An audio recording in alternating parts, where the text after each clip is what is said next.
Thank you so much for having me here at the Royal Institution. It's really a pleasure to be here.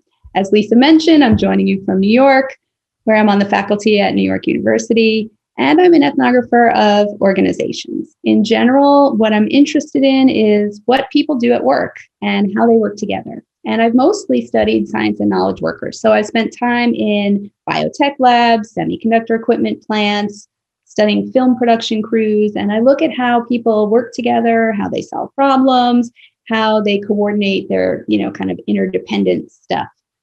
If you can go to the first slide. The other thing that I'm really into, aside from my research, is I was really into crime dramas for a while, especially ones with forensic science. I was a bit kind of CSI and Bones obsessed. Those are the shows I watched here in the US. And I started thinking when I was watching these shows, what is it really like to work in a crime lab? We know it's not what it looks like on TV, science especially. And so I figured that forensic science is no different.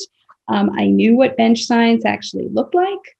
And on these shows, we see kind of a romantic ideal of forensic science. You have these brilliant investigators who do these impossibly quick, complex analyses of like mysterious goop or some other kind of esoteric evidence from the crime scene, and that solves the crime and helps put away the bad guys. And I figured it didn't look exactly like that, but as an ethnographer, I really just wanted to get in there and see what forensic scientists were really doing. And so that's what I did. And my book basically describes the findings of my ethnography of a crime lab. I call the lab by its pseudonym, Metropolitan County Crime Lab, or MCCL for short. So if forensic science doesn't look like what they show us on television, what is it that forensic scientists do? Forensic scientists basically work in a lab analyzing different kinds of evidence. So you have forensic biologists, people who do controlled substances, narcotics, trace evidence analysis, comparative evidence, toxicology, so a bunch of different forms of analysis. And they also testify to this evidence in court as expert witnesses. So they work in the lab, but they interact with investigators, lawyers, judges, and juries. And today I'm going to talk about three things. First, I'm going to talk a bit about what the science of forensic analysis of evidence looks like. I'll give you some quick sketches of the work of 4 different units in MCCL, the crime lab I studied. And then what's most interesting to me, I'll spend a little more time on, is how does this applied science work get influenced by the fact that it's science that's done in the service of justice? So the main argument in my book is that forensic scientist sits between these kind of overlapping worlds, the world of science, but it's embedded within the criminal justice system. And because I'm an ethnographer who's interested in organizations, I'm really interested in how these two social structures of organizations influence what they do. And then at the end, towards the end of the talk, I'll explore a little bit the implications more broadly for expert work of this kind of position that forensic scientists are in. First, a quick history. Forensic scientists who work in crime labs typically are not PhD holding scientists, right? They're also, so forensic scientists are applied scientists. We also call them criminalists, so those are their 2 names. They mostly have bachelor's and master's degrees in sciences like biology or chemistry. Some of them might have a master's in forensic science. And in other workplaces like hospitals or R&D labs or universities, they would be called laboratory technicians. And one of the really interesting things about lab technicians is that they're frequently treated as though they're non-scientists. So in the past, when I've talked about this project, some people will say to me, like, these aren't scientists because they don't have a PhD.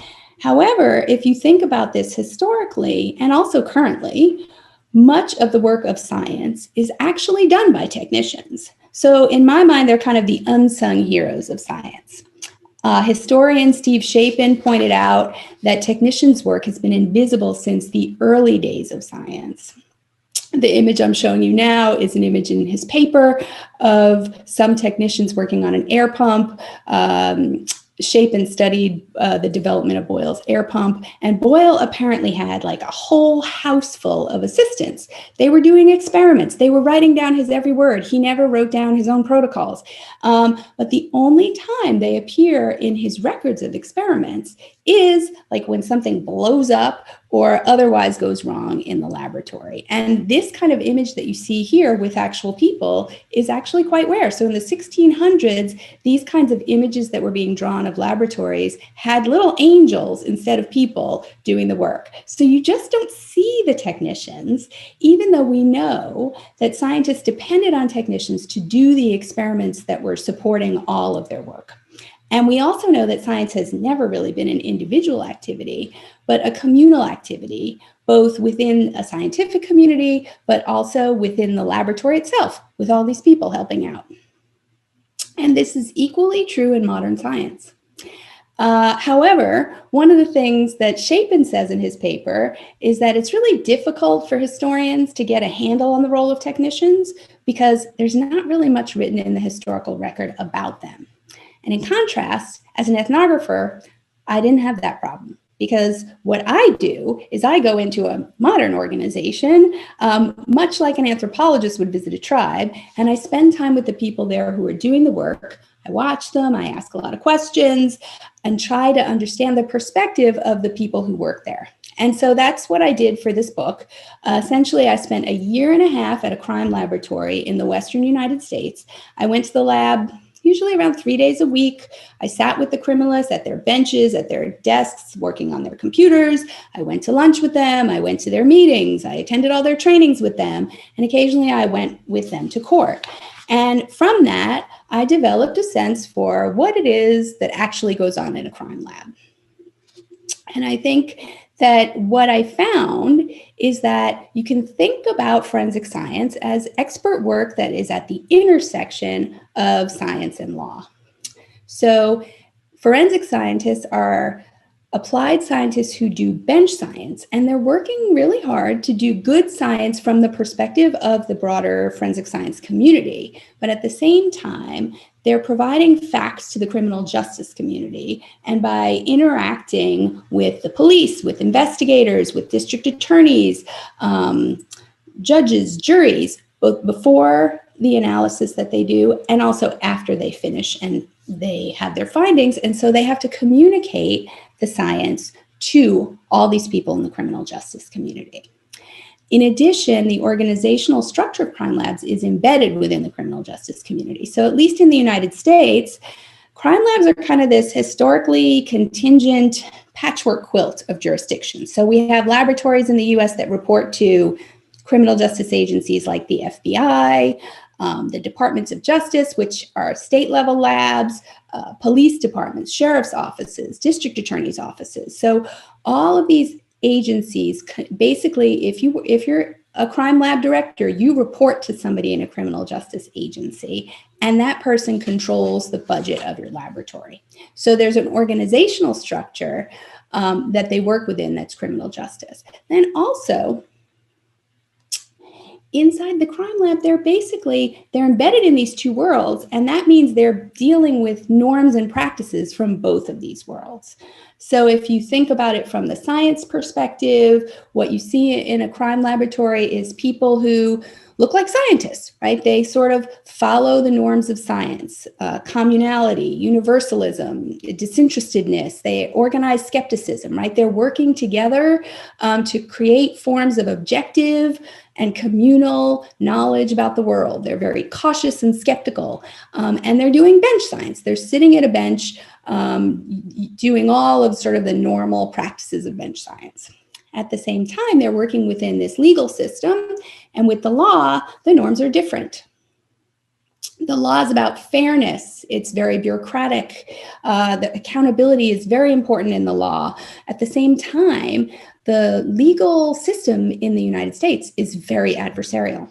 So the search for truth is between two people arguing in court, right? So there's the different sets of norms, and some of them work together in similar ways, right? So in both of these worlds, we care about knowledge production. Fact-making in law is about creating knowledge relative to justice, right, in a particular case. In science, fact-making is about seeking truth, kind of detachable from the context in which people make it. But in practice, there are these kind of overlaps in the way they work. So if you think about something like a chain of custody in the legal environment, that you have to keep very close track of where every piece of evidence is going and sign off on at every step, that works kind of in sympathy with the kind of protocols and documenting that's typically done in science. So, if you have to be very careful to take care of a piece of evidence, at the same time, scientists are very careful to take care of all of their samples and what happens in an experiment, right? So those things can work together. But there are also conflicting images about what to do with evidence. Science is really about reproducibility and truth from nature, right? And law is about, let's get all these arguments out and look for vulnerabilities in the other person's argument. And so the rules of engagement in these two worlds are very different. In law, you have kind of high theater. In science, you have kind of natural truth as kind of the ideals. So that's kind of the embedded place at which forensic scientists sit. At the same time, in the United States, forensic science has been under a lot of public scrutiny in the last decade or so.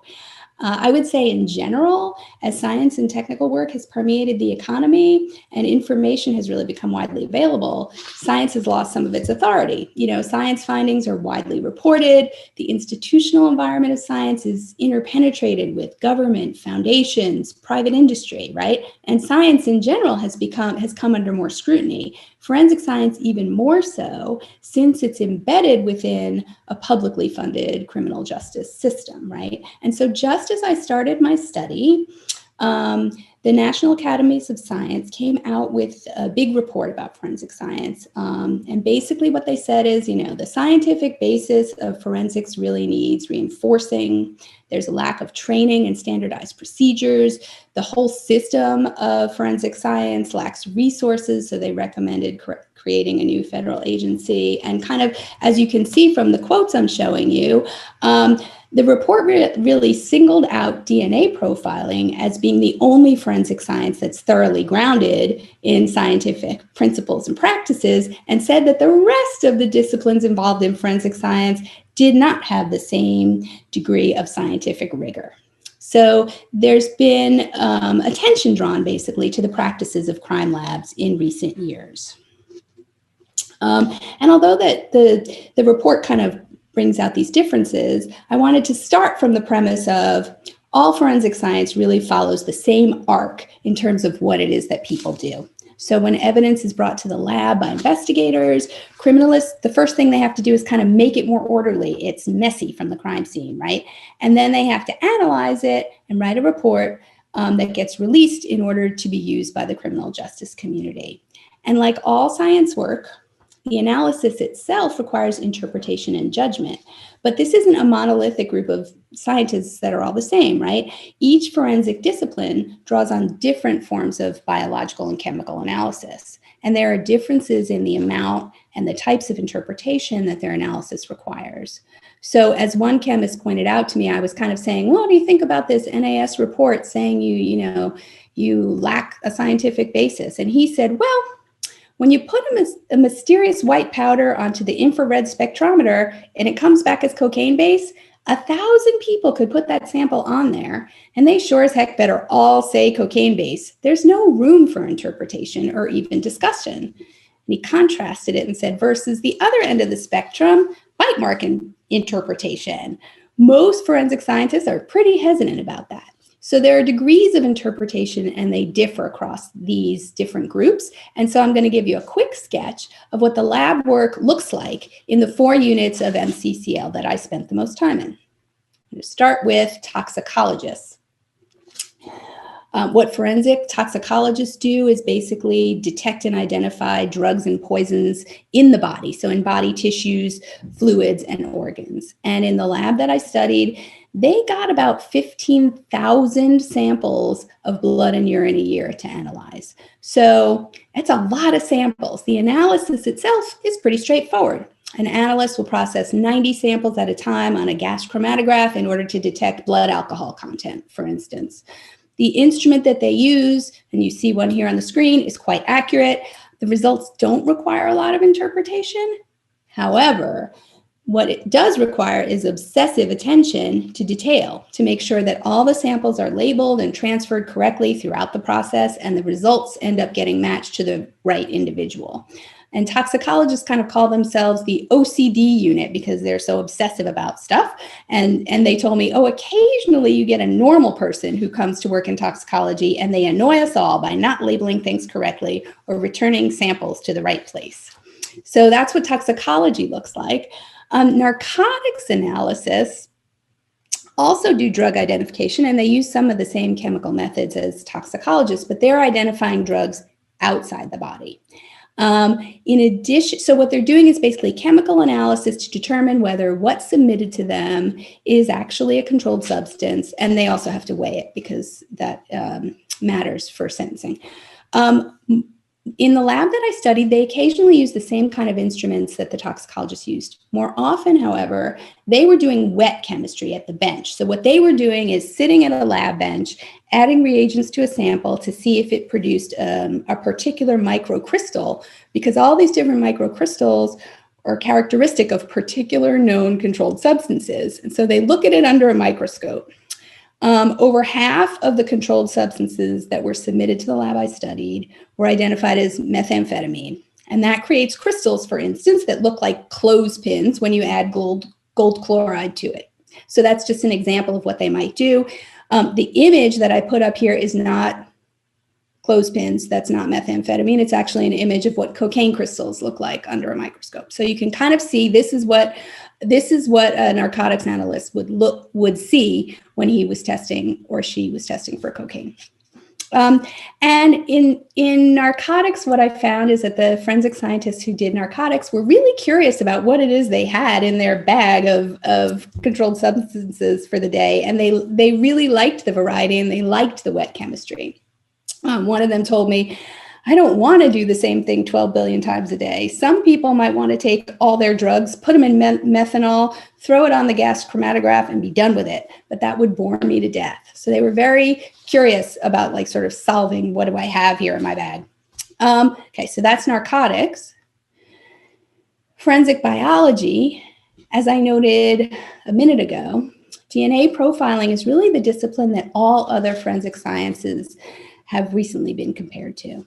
And so DNA profiling arose late in the game from a criminal science perspective. It went through a lot of vetting in the courts in the 90s and thoroughly established its scientific credentials. It's also kind of messy, actually. Many of the samples that come from a crime scene are going to be messy. It's going to be you have some biological fluid that's mixed in with something else, or it's in clothing, which has dyes. The analysts basically have to screen the items to find the biological materials and then extract and multiply the DNA before they put it on an instrument and create an electropherogram, which is the top image on the screen. And then they turn that electropherogram into a table of matching alleles and source attributions in order to use that in court. So that's the bottom image on your screen of a table. And they use population statistics to then interpret the comparisons. So they would use these statistics and say something like, the suspect is included as a possible contributor to this DNA mixture. The probability that a person selected from the population at random would be included in this combination of alleles present in the mixture is 1 in 260 trillion in the Caucasian population. So that's the kind of attribution that they're making. And it uses population statistics to kind of point out what's the degree of probability that this is the right person. But what you notice about forensic biology is that the evidence is kind of messy. The instrumentation is quite complex, and there's mixed samples with multiple people's DNA in them often. And so this means that analysts have to make a lot of judgments about what's coming off the instrument and what they see. So they're using their judgment a lot about their findings. And the last type of analysis I'm going to tell you a little bit about is firearms examination. And one of the main tasks that gets done in firearms examination is they compare bullets or cartridge casings from a crime scene to those from a weapon that they have. So they do comparative microscopic images, right? They have multiple points on the cartridge casing that have been formed and touched by the inside of a weapon, and makes particular sets of what they call striations, which are these lines, and other markings. And they're looking through the microscope, and they're taking digital images, well-lit digital images of these pictures. In order to make these comparisons, examiners spend about 2 years in training. They visit firearms manufacturers. They look at a whole lot of images of what are known as best known non-matches from particular weapons, in order to be able to look at a comparison and try to figure out, are these the same bullets that have been shot by the same gun? Firearms examiners really truly believe in the holism and interpretive judgment of their work. So as one examiner explained to me, firearms is a subjective discipline. It's the totality of the mark I'm looking at. There are a million factors that create the image, and it comes down to the subjective opinion of the examiner. So what you see across these 4 subunits of a crime lab is that all of these processes are messy and interpretive because they're science, and science is kind of messy and interpretive to different degrees. Despite these differences, though, all the criminalists in the lab basically have the same general way of experiencing their work, and all of them are subject to what I'm calling the culture of anticipation that develops in the lab that I describe in the book. And the reason for this is that forensic science is not just about the science. It's not just about their scientific knowledge. It's really also about the tensions between science and law, and the need for forensic scientists to translate across the boundaries between science and the criminal justice community.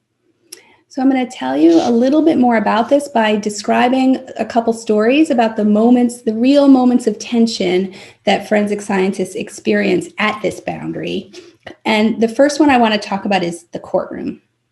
The courtroom is really the most salient place where the worlds of science and criminal justice and the public overlap, because this is where forensic scientists directly encounter representatives of the law and of the public. And so Taylor told me a story about a time when he was testifying. Taylor was a toxicologist. And what he said to me about this experience was, I was on the stand for probably a good 2 hours on cross, just getting asked all these things that were way off topic. The judge was asleep, the defense was just going at it, and the prosecutor had his head down and just looked at me. He saw me just waffling there, trying to squirm out of it as we kept going down this road that the defense attorney was taking us on. We were just so off topic. And you could hear that Taylor was kind of feeling like his expertise wasn't being understood, and he was being abandoned. And he fell back on his convictions, right, that the science is good, right? And he said, everybody in there has their own agenda, and I'm the only one who has an agenda for the evidence, who just tries to clarify what the evidence means, what it doesn't mean, and what the limitations of it are. So forensic scientists really want to present the evidence in a way that's true to the science, but they feel they're within this legal system that doesn't always care about the science or what they're doing up there. And then he continued to tell his story and said, I found out later that about an hour before I went on the stand, the prosecutor had 2 defendants roll on the mastermind. So during my entire testimony, when I was getting raked over the coals, the prosecutor was writing up the plea agreement while I sat there and waffled and just got absolutely dissed. I thought I got embarrassed. So you can see the tensions for Taylor in this situation where he's trying to talk about the science, and the practices of like the legal system are making it very hard for him to do so. The other moment that I think is important, and where this happens a lot, where you see this tension, is when analysts get requested to do a particular type of analysis from the police or from a district attorney, and they don't think it's appropriate, or there's something scientifically wrong with what they've been asked to do, or they don't think it's really going to help the legal process. And so this happens A bit. In one example, I was standing with a group of DNA analysts outside a courtroom door for a while before court and they all started talking about recent requests they'd had that didn't make sense to them. One said, oh, the police submitted some bottles from a burglary, which they picked up off the road, not even in the house. They don't even know if the suspect was there. And another came right back and said, well, I had a case recently with 4 different cigarette butts. They put them all in the same evidence envelope. And the cigarette butts, right? First of all, is the analysis going to be probative? We don't know if it was close enough or if anybody was really there smoking those particular cigarette butts, but also it had scientific accuracy problems because DNA can rub from one cigarette butt to another in that bag. And so the evidence is essentially going to be complicated and possibly contaminated. And so when they have concerns about the scientific accuracy and the value of their analysis, these tensions kind of come to the forefront and you hear them. A lot of times analysts are complaining about it, but they end up doing the analysis sometimes anyway. They may push back, but the role of pushing back often falls to the supervisors in the lab.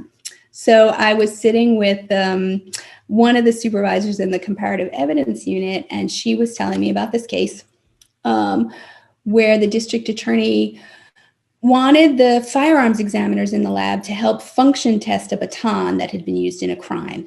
And she was about to have a phone call with the DA about it. And she told me that, she's not really excited about the idea of having the firearms examiners in there. The function test is a kind of analysis that determines how an object is able to be used. Basically, like if you have a gun, you check it to see, could it have actually fired? Is it filled with dust? Is it actually been used recently? What is it capable of doing in a given crime? And in this particular case, none of the examiners in the lab were familiar with batons at all. So the supervisor felt really uncomfortable asking them to draw conclusions about a type of weapon for which they had no expertise. And so the district attorney had already said he would bring in an outside expert, but he still wanted the lab to help them both in terms of their expertise and their space. And so Holly, the supervisor, called him to talk about it. And the DA said, well, the expert will likely set up things to manipulate the baton, and he'll write a report. But I know Adam, who is one of the senior firearms examiners, he can provide the imprimatur of the lab. And Holly said, well, I haven't spoken to Adam yet. My guys do not have the experience to issue an opinion. I would really rather the criminalist not issue an opinion. And so eventually she agreed to give the lab space and materials to the expert that the district attorney was bringing in, but she wouldn't commit to having one of the MCCL's examiners sit in on the examination because she really didn't think they had the expertise. So you can see her kind of pushing back on this notion and feeling tension around their position. And so these stories really, I think, hint at how forensic scientists manage this tension as expert workers. And so I'm going to expand a little bit on this now.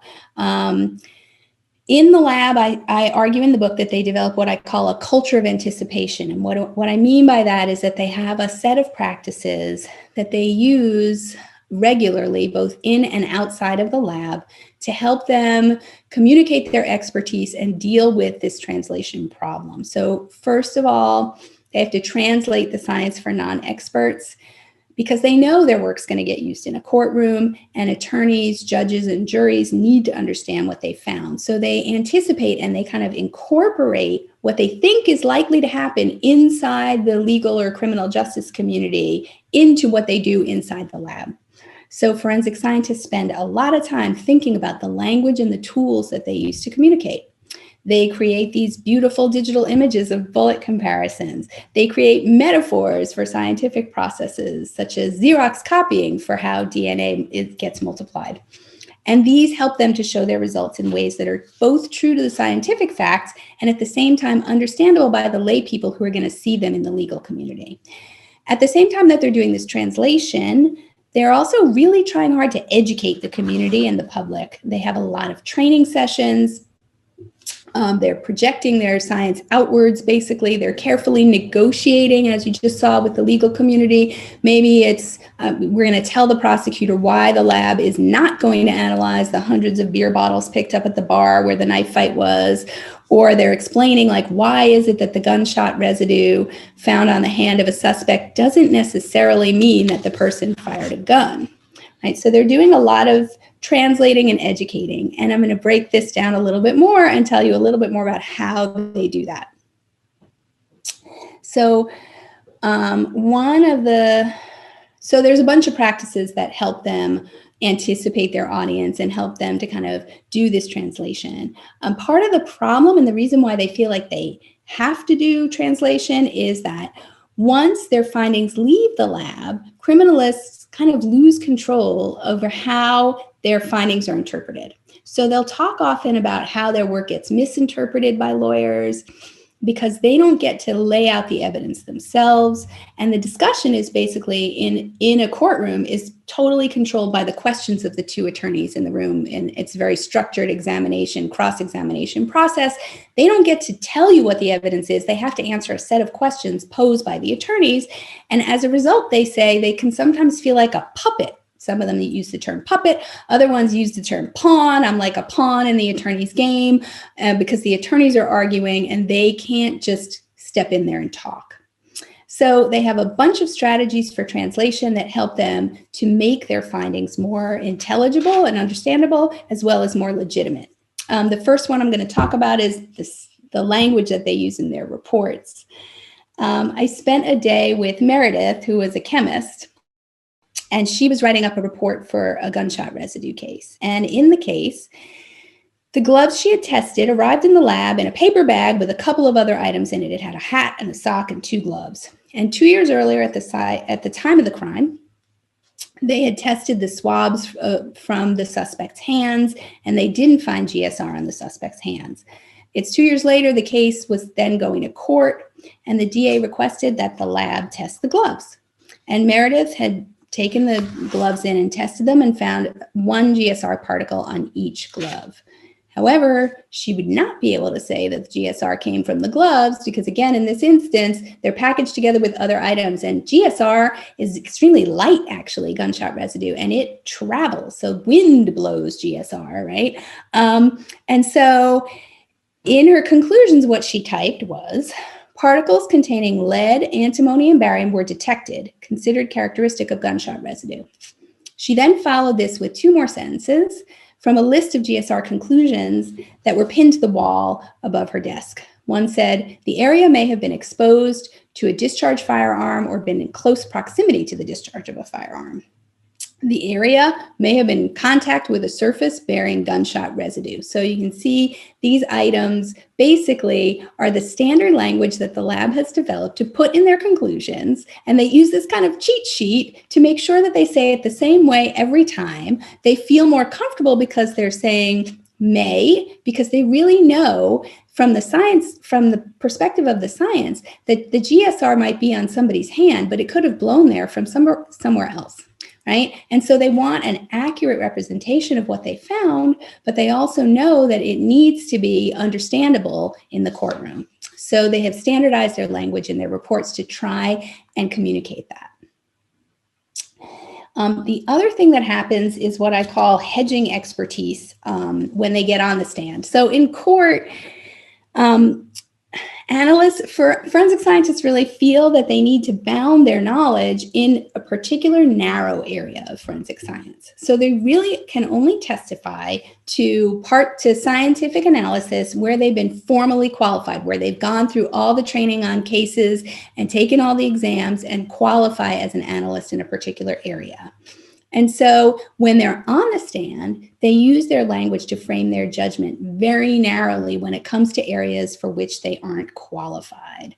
And these examples can seem a little crazy, but it's really important that they do this. So a DNA analyst, told me about a case that she was in court, and what she said is, I took a sample from the root of a possible hair. because she was not, hair analysis is a discipline you can qualify for, you have to do training for it, and she has not done it. The root is what DNA analysts use, but she wasn't allowed to call it a hair because she isn't qualified to judge whether or not it's a human hair. And so she said, the jury was just kind of giving her a funny look, but this is how she feels like it's important for her to not claim expertise in an area where she doesn't have it. Similarly, a comparative evidence analyst told me about one testimony that she had where the case was a victim had been sort of tied up with cloth. And she compared what she had to say on the stand to a game of taboo. Basically, there were some missing pillowcases in the room where the victim had been tied up, and some pieces of cloth had kind of frayed edges, and others appeared to have been cut, like with a scissor. But she told me, well, in court, the defense said I was not an expert in cloth, and so I was prohibited from using the words tear, cut, or rip throughout my testimony. And as you can imagine, it was very hard to be clear about what the evidence looked like without saying any of those words.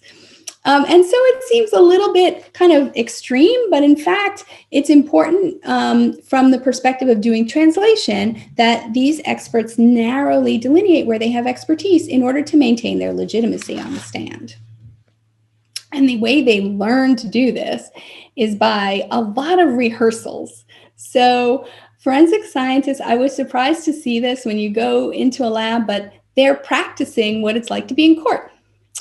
They don't get training in how to communicate science when they're in school, and so they learn it on the job.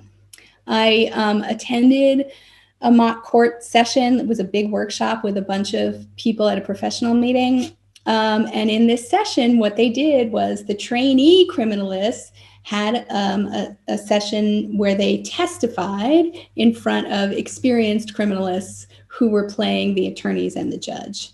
And after each testimony, the veterans then paused and everybody gave the criminalists feedback on their performance. So for instance, one of the attorney veterans was saying, to one analyst, you said amylase on the stand without defining what it is, right? And he complimented another one for explaining concepts well. And in addition, forensic scientists were advised not to use slang or street language. So remember, it's cocaine, not coke. This is not the street. And finally, they explained to them, look, you need to exhibit understanding of the court procedure. So the guy who was acting as the defense attorney said to the trainee, you have to know the rulings of the court. Twice I paused and you jumped in. You have to wait for me to finish, right? So all of these kinds of rules and also the way they present themselves are very important because criminalists know that they can't just present the unvarnished scientific results to the court. They have to anticipate juries that want polite and lay explanations for their concepts, attorneys who want decisive answers, and judges who want them to follow courtroom procedures. And so they have these issues of, is it intelligible, is it understandable, and is it legitimate? And they have to balance these when they're communicating outward in the criminal justice community. So that's the translation part of it, but there's also an education part of it because there's a really strong sense that the criminal justice community doesn't understand the science. And, analysts will kind of joke about lawyers being English majors, right? So they don't really get science and they need to be taught. And so there are different ways that analysts project their scientific expertise into the community of criminal justice. And one of these is through training sessions and tours. So in the lab I studied, they had these monthly training sessions which were open to all the members of the criminal justice community, investigators, attorneys, police, and they rotated these around the units. So 1 month it was DNA profiling, 1 month it was toxicology. They give a long presentation on here's what the lab does, here are the scientific analysis we do, and here are the examinations we perform, and they also keep it open to all the different questions that the people in the community have. I went to a bunch of these. I'm going to give you a brief example of what happened in the firearms examination training. Basically, they started off, they gave an overview of the different examination types, and then they were answering questions kind of throughout to clarify both the extent of the testing done, and also it got pretty technical in terms of the details of some of the work. So they were discussing distance determination at one point, and distance determination is an examination that relies on measuring the distance that gunshot residue has traveled. And one attorney in the audience asked, well, there's more powder in a 9mm than a .22. Would you get GSR, gunshot residue, as far as 6 feet out for a .22? And Adam, the senior examiner, said, I can't say. I need to know the exact gun. What are its characteristics? That would affect it. I'd need the gun. And the attorney kind of pushed him a little bit and said, well, could you guess if I gave you the rounds? And Adam basically said, thought about it and then really kind of reinforced the limits to which he was willing to scientifically attest. And he said, no, I won't do it. I could pull the firearm out from our reference collection, but it wouldn't be the best information because it's not the same gun and we wouldn't know the barrel length. So I really wouldn't want to do that. And so in these sessions, they're trying to explain carefully what it is that they do in the lab, and also what are the limits of the science that they're using, so that the members of the criminal justice community understand that. At the same time, they're also trying to give more guidance to everybody in this community about evidence handling. So that was like a big problem. And sometimes it was things as simple as, please do not package evidence in a plastic bag if you want us to do a DNA profile, right? So you want to have the cleanest evidence you can get. So they were always trying to educate the community on how to make that happen. At the same time, right, they're trying to really give the limits of what they can do. And one of the ways that they also do this is more one-on-one. And one of the things that analysts talk about a lot is that they really would like to have pretrial meetings with district attorneys where they can talk about their results. And this is especially so that they aren't asked to say something on the stand that they don't believe is scientifically accurate. And so if they have a pretrial meeting, that really allows them to specifically speak with the attorney about, this is what the evidence in your case says. One of the DNA analysts told me that it was really helpful to meet with lawyers beforehand. He said, I've met with defense lawyers. I've met with the district attorneys too. And just to go, look, okay, that question that you're asking about blood typing, that's silly. That technology, went away before I was even born. And he said, and I think it's important to meet because then you can kind of clear things up. And also it helps with our whole education side because you can say something in the meeting with the attorney and then you see it. You see that he doesn't understand. And you can say, okay, the lawyer didn't get it. Maybe I need to step back and ask myself, how can I communicate this in court so that everybody in the room gets it? However, that's not always easy. And it wasn't really easy for them to get these pretrial meetings. So in toxicology, one of the analysts told me, I get the sense from the DAs that they just know they think they know what we're going to say. And so they just call us in, and then we don't really get a good meeting with them ahead of time so we can explain what's actually going on with the evidence.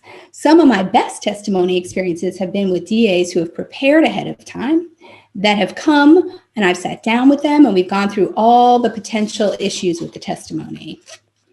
Peter, who is a toxicologist and a chemist, agreed. He said, I've had district attorneys who say, okay, I want to meet with you and then they come an hour before court and we go and we sit in a room together and we take a copy of the report. And I say, and he says, this is what I want to ask you. And what do you think about that? And are there any other questions that I should ask so that you can say things?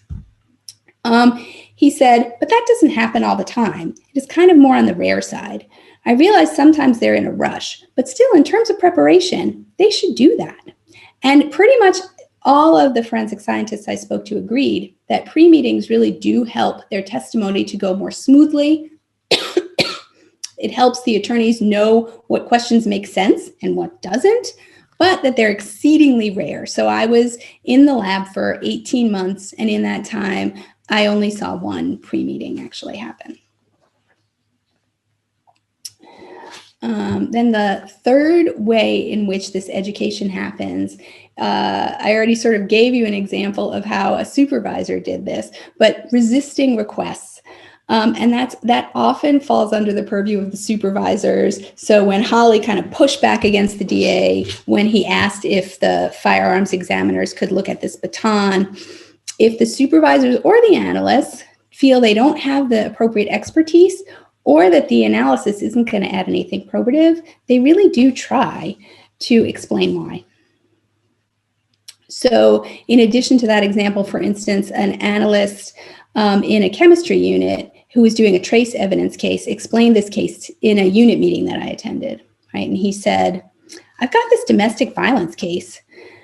The suspect basically pulled her out of the car and kicked her in the back. He broke her tailbone. They want me to test for any fibers from her clothing on his steel-toed boots. But that's really only a test for association, and it won't tell them anything more because they already have both of them reporting the association. They both already say this happened in the parking lot. And my analysis can't prove the action of the kick. So I really need to talk to the district attorney and tell him that we shouldn't do it. And the supervisor and the rest of the analysts agreed. And so they ended up actually not performing the analysis.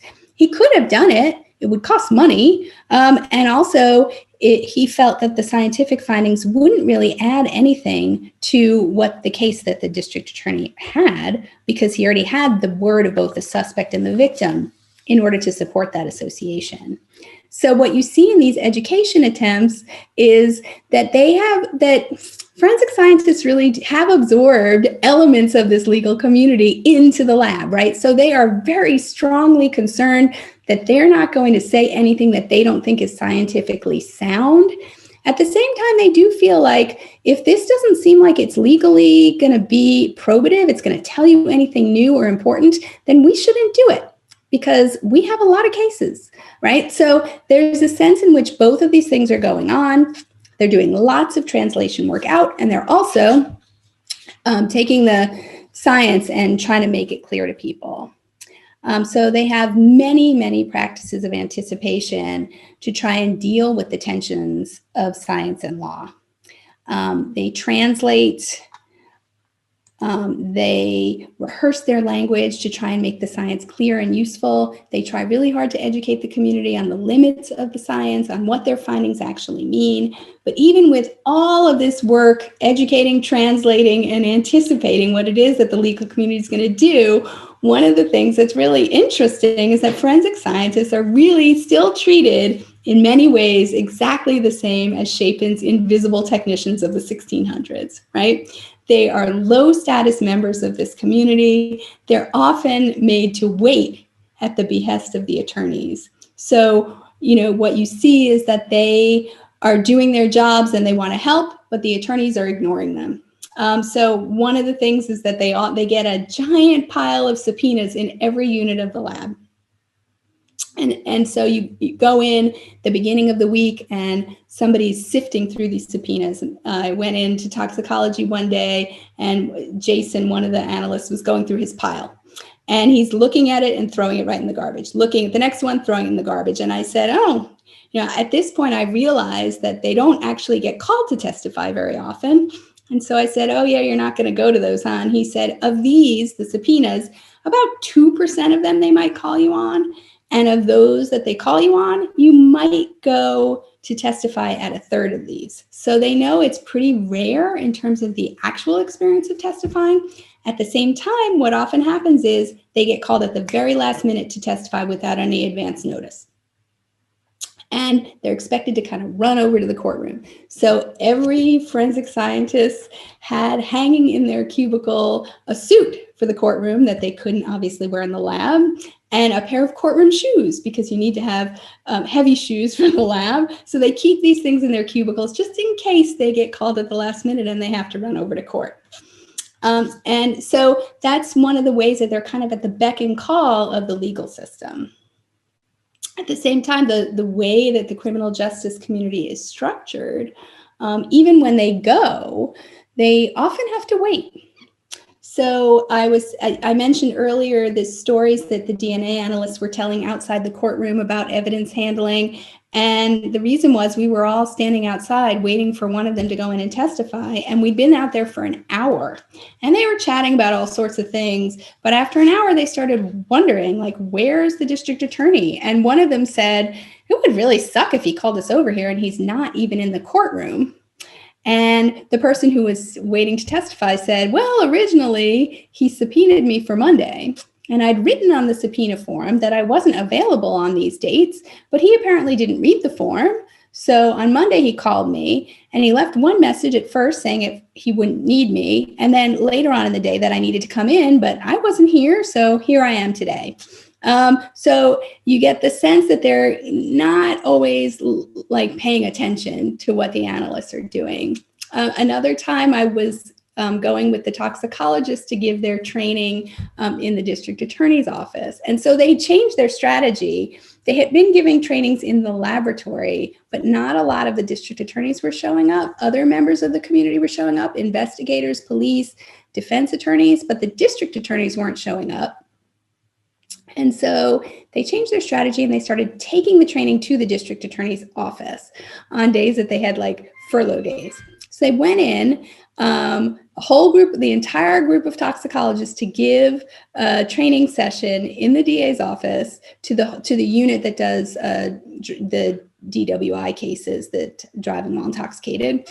And we're sitting there. It was supposed to start at 1:30 and 1:30 came and went and nobody was there. They couldn't find, they didn't know why nobody was there. And about half an hour later, all of the attorneys showed up and the head of the unit said, oh, I'm sorry, I forgot to tell you, I pushed the training back by half an hour. And one of the toxicologists in the room said, why is it always tox they do this to? So I definitely got the sense that this was not an infrequent occurrence, that they were being somewhat ignored by the district attorneys. The other reason I got that feeling is because I sat with supervisors when they were contacting district attorneys about their backlog. The backlog is essentially the cases that they haven't finished yet, and it can be quite long. And they communicate with the district attorneys about what is it that's worth analyzing and how is it that we're going to do the analysis and what are we going to do. And so the supervisor and I were sitting there. It was early March, and we were going through her backlog. And it was really clear from the backlog that she'd been having this ongoing conversation, which was mostly one-sided, with the district attorney. So she was telling me about all the different communications that were in the file as she was showing me on the screen. And she said, oh, when I got the case in September, I determined the trial was 6 days from when he submitted the evidence. I called. He said, wait for further notice. I then sent him an email in late October, and he never got back to me. In February, I looked again, and there was a new district attorney assigned to the case. I called him, and he said he'd talk to the defense and see what he thinks. I told him, we don't have a victim or a suspect reference in order to test against, oh, this was a knife. So against the knife, which was what he had asked them to test. And he said, well, I think you have a reference sample already in your database. So I checked that. And I told him, no, we don't have a reference sample. And then I never heard back. So now in my database, I look, it says the case is closed. And so at that point, she sent him an email and she asked him, well, what's the status of the case? Can she return the knife without testing? And then she moved down her list. She had like 100 cases on her backlog. So this is a lot of times that she is reaching out to the district attorneys. And so what you see is that criminalists are trying to be responsive to the requests of the criminal justice community. But often they are kept waiting and they are treated like low status peripheral members of the community. So I started today with this kind of romantic image of forensic science that we see in crime dramas, right? It's the super scientist who does all this stuff and solves the crime. And then there's also the image that we hear about in the press. So like Boyle's technicians, we mostly hear about forensic scientists when something goes wrong. There's some kind of error or malfeasance. So you may remember the Madrid bombing case. Fingerprint analysts in the FBI in the United States made an error, and the FBI then apprehended somebody in Oregon who was completely the wrong suspect and had nothing to do with it. Or more recently in the US, in Boston, we had this big drama about narcotics analysis because there was an analyst in a laboratory in Boston who was identifying controlled substances without actually testing them at all. And thousands of narcotics cases had to get thrown out of court. So you hear about them when something goes wrong. And so it is this sort of situation that although forensic scientists have a lot of expertise, the way they really are doing the work is invisible. This translation work is not obvious. It's a large part of how they spend their time. And by definition, because it's translating to make it easier for other people to understand, it's actually really difficult to see that kind of work. And it's also not easy to do. So translation work can cause a lot of stress, especially if you're a low status expert in a system that has different norms and values from you. You heard the story of Taylor, who felt abandoned on the stand. I have a whole chapter in my book that kind of describes the stress of testifying. And you could also see, how the supervisors are getting ignored and others as they're waiting to try and get their work done and acknowledged by the members of the criminal justice community. And so translation work, this kind of work that takes science and makes it more intelligible and credible to the world of criminal justice, isn't easy and it's stressful, but it's also important. And of course, right, the knowledge that experts have is really vital to their work. But the translation work, I argue, is equally vital. And I demonstrate this in the case of forensic scientists. But I think we can also see this kind of translation work everywhere in the world of experts. And I'm just going to provide one example that's very salient right now, but I think there are a lot of experts out there who do this kind of translation. So if you think about what scientists have been doing right now all across the globe in the case of the pandemic, and we're all sitting in our houses, the science of the virus is very messy. You have doctors, you have PhDs, you have epidemiologists, everybody is interpreting their results. They're making predictions about what might happen, and none of their findings are 100% accurate because science is not 100% accurate. And scientists don't believe that it is, right? And the findings are always changing as they're making additional discoveries and getting more data. So, 11 months ago, the question was, do we need to wear masks? In the US, that was a very controversial question. But the answer to the question was further complicated by the fact that these scientists are doing translation work, trying to talk about the science as they're being constrained by the fact that they work for the government. And what is the government saying? And so these scientists are very much in the same position as forensic scientists. They're experts who need to make a compelling case to the public in order to have their science understood. And so in addition to this project offering an inside view of what forensic science work actually looks like, I think it's really important that we also acknowledge the translation work of experts as a really important aspect of their expertise. Thank you very much for having me today.